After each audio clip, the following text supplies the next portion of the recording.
Torre, nag-public apology sa ginawang special treatment kay FPRRD.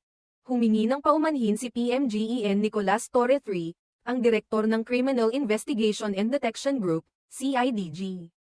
Kaugnay sa umano'y special treatment na ipinagkaloob nila kay dating Pangulong Rodrigo Duterte noong ika-11 ng Marso taong 2025 sa oras ng kanyang pag-aresto.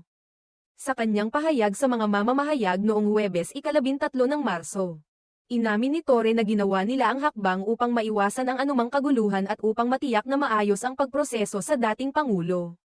Ayon kay Torre, talagang ipinagkaloob nila ang special treatment kay Duterte upang maiwasan ang anumang di pagkakaunawaan at agarang matugunan ang mga kahilingan nito. Pasensya na po kayo. Talagang napakalaking special treatment ang ibinigay natin sa former President Duterte. Para wala ng gulo at mapagbigyan ang lahat ng kanyang kahilingan, ani Torre.